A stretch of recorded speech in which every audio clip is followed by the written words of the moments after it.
আসসালামু আলাইকুম বন্ধুরা, সবাই কেমন আছেন? আশা করি ভালো আছেন। আজ ডায়াগ্রাম সিস্টেমে আপনাদের বোঝাবো না, কারণ আপনাদের যে জানকারিটা আজকে দেব আমি খুবই ইম্পর্টেন্ট। তো বন্ধুরা, আপনারা যারা নতুন আর কিছু কাজ জানেন সিআরটি টিভির বিষয়ে, তো তাদের জন্য এই ভিডিওটা। তো বন্ধুরা, টিভি রিপেয়ারিং ক্লাসের তৃতীয় পার্ট এটা ছিল। এসএমপিএস পাওয়ার সাপ্লাই নিয়ে আমি কথা বলছিলাম, ট্রানজিস্টর দিয়ে দেখাচ্ছিলাম যে কিভাবে জিনিসটা চালু হয় ট্রান্সফরমার। আজ আপনারা যারা পাওয়ার সেকশন নিয়ে কাজ করার সময়, ধরেন সিআরটি টিভির এই যে পাওয়ার সেকশন আছে, এটা নিয়ে অনেকের প্রবলেম হয়, অন করতে পারে না। তো এই জন্য তাদের জন্য এই ভিডিওটা আজকের, অবশ্যই ভিডিওটা মনোযোগ দিয়ে দেখবেন। তো বন্ধুরা, আমি যাদের শেখাচ্ছিলাম, অনেক ভাই কমেন্ট করছে যে ভাই, ডায়াগ্রামে তো আমরা নতুন, সব কিছু বুঝতে পারি না, আর সাথে যদি একটা সার্কিট দিয়ে সার্কিট নিয়ে দেখায় একটু আলোচনা করতেন তাহলে সুবিধা হইতো বুঝতে। এই জন্য আমি আজকের তৃতীয় পার্টের বিষয়টা আমি ক্লিয়ার করে দেব, সার্কিটের বিষয়ে দেখাই দিয়ে। যে আমি ডায়াগ্রামে যা দিছি আপনারা তো অবশ্যই তৃতীয় নাম্বার পার্টটা দেখেছেন, আর এর সাথে মিল আছে কি না আপনাদের টোটালে দেখাই দেই, ঠিক আছে? আজকের পার্ট 4ই ধরি, এইটাও পার্টের ভিতরে পড়ে, কারণ আমি সার্কিট নিয়ে বুঝাই দেব জিনিসটা, এই জন্য পার্ট 4। তো বন্ধুরা, আমি কিন্তু এই ক্লাসটা চলবে সব সময়, কিন্তু আমার হয়তো 2 দিন দেরি হতে পারে ভিডিও দিতে, 2-4 দিন পরে পরে আপনারা শিওর ভিডিও পাবেন। তো বন্ধুরা, আমি পুরো সার্কিটের বিষয়ে সম্পূর্ণ আমি ডায়াগ্রাম সিস্টেমে দেখাই দেব, আর জিনিসের নামও জানাই দেব। দেখুন, ডায়াগ্রাম সিস্টেমে আমার ভিডিওগুলো তো অবশ্যই দেখছেন, কীরকম হচ্ছে আপনারা তো কমেন্ট করছেন যে ভালো হচ্ছে ভাই। তো আপনাদের ক্লিয়ার করে দেব, সব বিষয়ে বুঝাই দেব। যাই হোক, বেশি কথা বলে ফেলছি, তারপরেও আপনাদের বোঝানোর জন্যই বলছি। তো ভাই বন্ধুরা, দেখেন আমি শুরু করি, আপনাদের পুরো ক্লিয়ার হয়ে যাবে।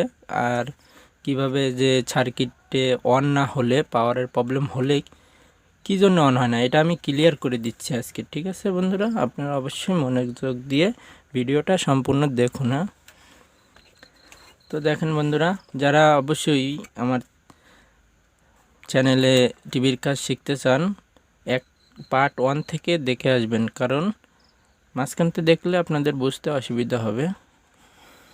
দেখুন, এসি লাইন ইনপুট করেছি, যে 4টা রেকটি, 2টা পিএফ, আর এখানে 300 ভোল্ট একটা ক্যাপাসিটার লাগানো আছে।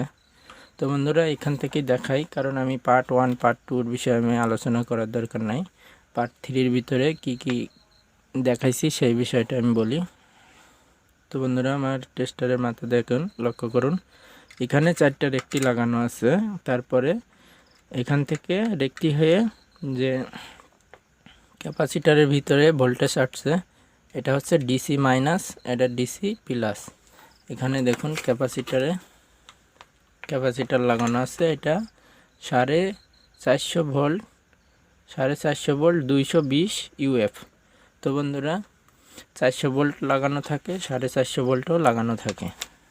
তো বন্ধুরা, এই যে দেখুন, এখানে প্লাস মাইনাস আর এখানে ক্যাপাসিটার লাগানো আছে। তো বন্ধুরা, এখানে 300 ভোল্টের লাইনটা direct SMPS power supply step up coil, যেই কয়েলটার মাধ্যমে আমাদের এই পাশে সব ভোল্টেজগুলো আমরা পাই, সেই কয়েলটার ভিতরে ডাইরেক্ট 300 ভোল্ট চলে আসছে। তারপরে একটা এনপিএন ট্রানজিস্টরের মাধ্যমে আমাদের এর সাথে যে আউটপুট হচ্ছে, নেগেটিভ আউটপুট হচ্ছে। তো বন্ধুরা, আমি ক্লিয়ার করে দেই, এর সার্কিটের ভিতরে আপনাদের দেখাই। তো বন্ধুরা দেখুন, এটা হচ্ছে পজিটিভ প্লাস, প্লাস চলে গেছে, দেখুন এখান থেকে এখানে একটা জাম্পার গেছে, জাম্পার দিয়ে ডাইরেক্ট স্টেপ আপ কয়েলের ভিতর চলে গেছে। তো বন্ধুরা দেখুন, আমার এখানেও এক প্রান্ত চলে গেছে। আমার এখানে ডায়াগ্রামে এই পাশে দিছি, আর এখান থেকে এইটার ভিতরে দেখাচ্ছে যে এই পাশে দিছি, তাই তো প্লাস লাইন। তো বন্ধুরা এটা হচ্ছে পজিটিভ আর নেগেটিভ দিলেই এর ভিতরে লাইনটা চলবে। তো আমি পজিটিভ আর নেগেটিভই দিছি, হয় ওই পাশে তার আর এই পাশে তার, এটা কোনো বিষয় না। তো বন্ধুরা ডায়াগ্রামে যাতে সমস্যা না হয় এই জন্য পজিটিভ লাইনটা শুধু ওই পাশে। তো বন্ধুরা দেখুন, এখান থেকে পজিটিভ লাইন এখানে গেছে, জাম্পার হয়ে যাওয়ার পরে এখানে 300 ভোল্ট থাকবে। কথা বোঝেন? এখানে যদি ক্যাপাসিটারে এখানে যদি প্লাস মাইনাসে আপনারা মিটার দিয়ে মাপেন, যদি 250 ভোল্ট থাকে, যদি দেখেন 250 ভোল্ট আছে, তাহলে বুঝতে হবে যে আপনাদের ক্যাপাসিটারটি নষ্ট। এখানে 300 ভোল্ট বা 310 বা 290 এরকম থাকবেই, ঠিক আছে? তো বন্ধুরা 300 ভোল্ট থাকার পরে এই 300 ভোল্ট এখানে পাবেন পজিটিভ, আর নেগেটিভ এখানেই ধরে রাখবেন, ধরে চেক করতে হয় মিটারে। তো বন্ধুরা দেখুন আমাদের পজিটিভ লাইন এখানে গেছে, আর এই নেগেটিভ লাইন এনপিএন ট্যান্ডেস্টার, যেটা 1802 বা 2498 অনেক নাম্বারই লাগানো থাকে। তো বন্ধুরা এখানে 2498 আমি বেশি লাগাই, অনেক দিন লাস্টিং করে। তো বন্ধুরা কালেক্টর পিন দিয়ে আউটপুট হয়েছে এখানে নেগেটিভ, ঠিক আছে? দেখুন আমি তাই করছি, এখানে নেগেটিভ আউট হয়েছে কালেক্টর পিন দিয়ে। আর এখানে স্টেপ আপ স্টেপ ডাউন কয়েলের ভিতরে দুইটা পয়েন্ট আছে, এই যে ছোট কয়েল, এটা এখান থেকে একটা সরাসরি নেগেটিভের সাথে লাগানো আছে। তো বন্ধুরা দেখুন আমার এটা এই প্রান্তটা এই পাশ দিয়ে তার গিয়ে এখানে নেগেটিভের সাথে লাগানো আছে, এই যে এই ট্যান্ডেস্টারের ইমিটার পিনে।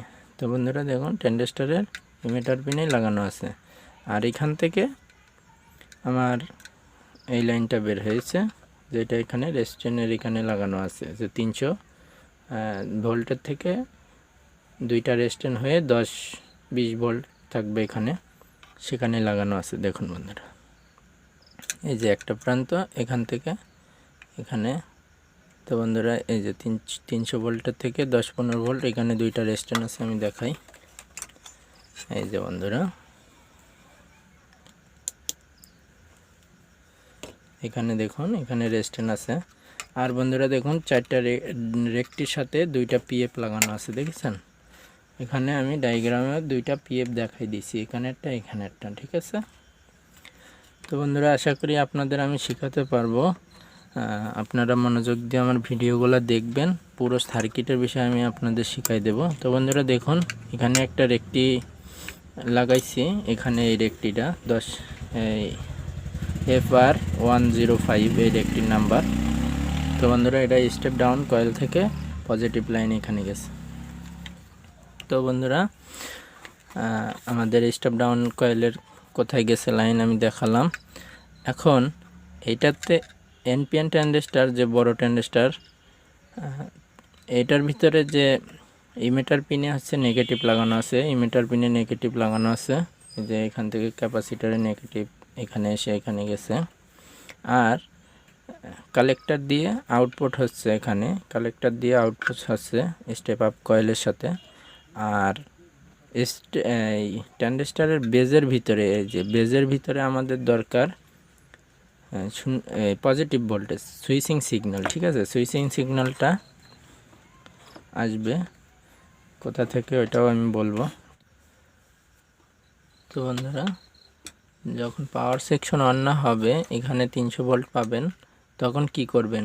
তখন ট্যান্ডেস্টারটি খুলবেন, খোলার পরে বন্ধুরা একেবারে খুলে এরকম ছাড়িয়ে ফেলবেন ট্যান্ডেস্টার, এগুলো এই এনপিএন ট্যান্ডেস্টার। তো বন্ধুরা এরকম খোলার পরে, এটা তো মাপের বিষয়ে আমি আরেকটা ভিডিও তৈরি করে দেব। তো বন্ধুরা আজকে থাক। তো বন্ধুরা ধরেন এটা নষ্ট হলে অন হচ্ছে না আপনাদের টিভি, তা তখন কি করবেন? এই তিনটে পয়েন্ট থেকে ঝালাই খুলে এখানে ভোল্টেজ মাপবেন, এটা তো গ্রাউন্ড, এখানে ভোল্টেজ মাপবেন যে 0.6 ভোল্ট। তো বন্ধুরা যাই হোক 1 ভোল্টের থেকে কম, এখানে আপনারা যদি 10-এ সিলেক্ট করেন তাহলে এখানে মিটারে এই 1 ভোল্টের থেকে কম হালকা কোনো রকম আসবে, এটা বলে সুইচিং সিগন্যাল, ঠিক আছে? আমি যে এখানে বোঝাচ্ছিলাম যে এখানে সুইচিং এই যে প্লাস রয়েছে, এখানে সুইচিং সিগন্যাল যদি হয় প্লাস এনপিএন ট্রানজিস্টরে, তাহলে এই নেগেটিভ আউটপুট করে দেবে এসএমপিএস ট্রান্সফরমার ভিতরে। তো এই সুইচিং সিগন্যালটা বলো, সুইচিং সিগন্যাল যে প্লাস এটা বলো 3807, এটা এনপিএন ট্রানজিস্টর এটার থেকে দেয়। ঠিক আছে, আমি এখানেও দেখাই।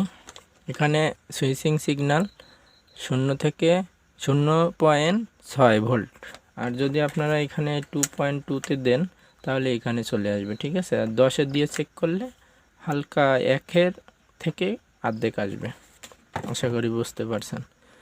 তো বন্ধুরা, আমি দেখাচ্ছিলাম যে এই সিগন্যালটা এনপিএন ট্রানজিস্টর 3807 C3807। তো বন্ধুরা, এটা থেকে সিগন্যালটা দেয়। এই সিগন্যালটা এই যে এখানে যে 3টা পয়েন্ট রয়েছে, তো বন্ধুরা দেখুন এই পয়েন্ট থেকে এখানে একটা জাম্পার দিয়ে এখান থেকে এই পাশে কালেক্টর পিনে চলে এসেছে। আমি দেখাই, এখানে দেখুন এখানে রয়েছে এটা 3 পয়েন্টওয়ালা এনপিএন ট্রানজিস্টর। এই যে এর মাধ্যমে এই সুইচিং সিগন্যালটা বড় ট্রানজিস্টরের ভিতরে এনপিএন ট্রানজিস্টরের ভিতরে আসে। তো বন্ধুরা, আর এটার ভিতরে সিগন্যাল আসার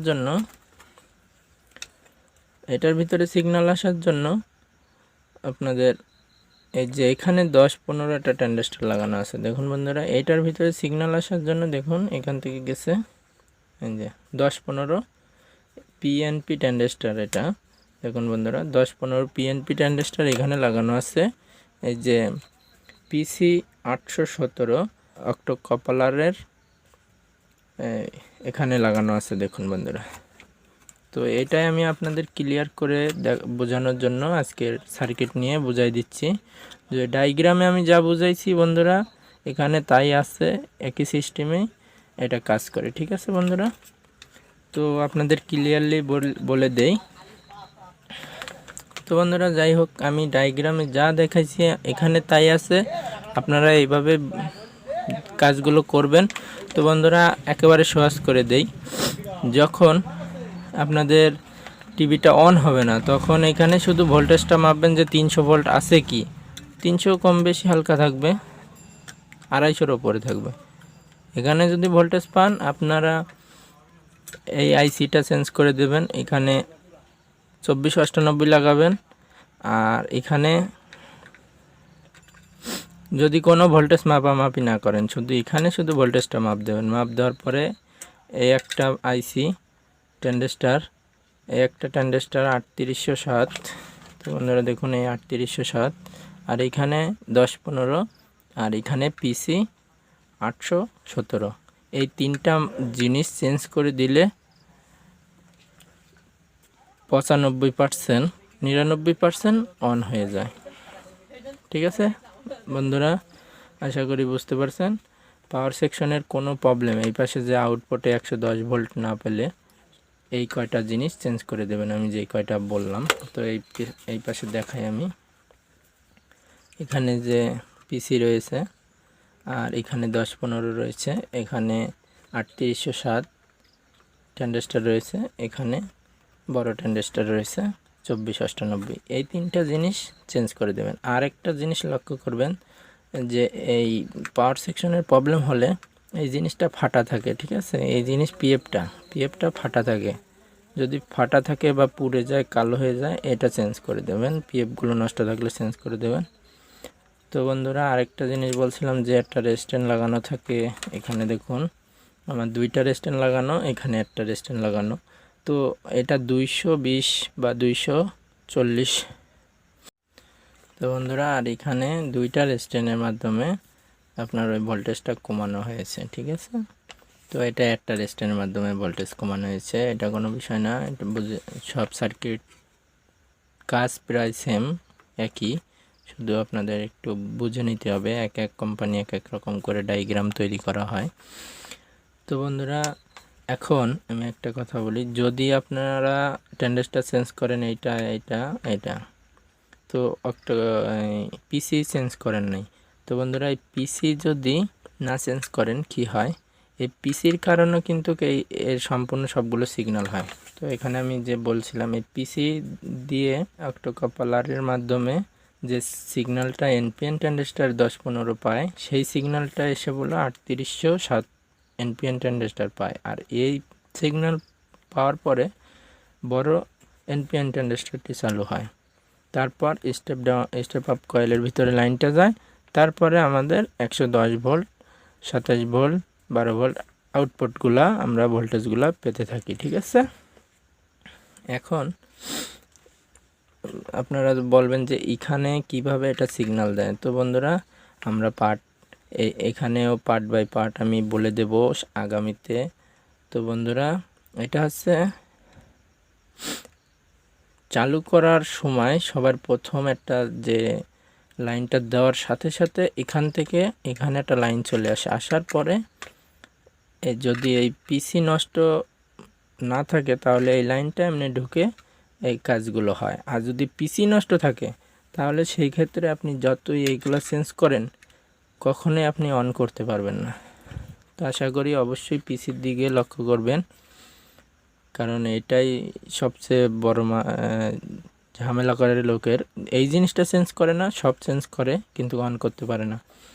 আশা করি বন্ধুরা আমি আপনাদের সব বিষয়ে আলোচনা করব, আর আপনারা শুধু কমেন্টে জানাবেন যে কোন বিষয়টা জানতে চাচ্ছেন, তাহলে আপনাদের মতামতের উপরে ভিডিওটা করতে আমার সুবিধা হবে।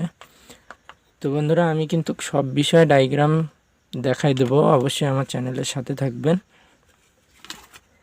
আর আমার ভিডিওটি ভালো লাগলে অবশ্যই একটা লাইক দেবেন। আর আপনাদের অসংখ্য ধন্যবাদ জানাই যারা আমার চ্যানেলটি সাবস্ক্রাইব করে রেখেছেন আর আমার ভিডিও দেখেন। আপনাদের অসংখ্য ধন্যবাদ জানাই, সবসময় পাশেই থাকবেন। তো ভালো থাকুন, সুস্থ থাকুন, ধন্যবাদ সবাইকে।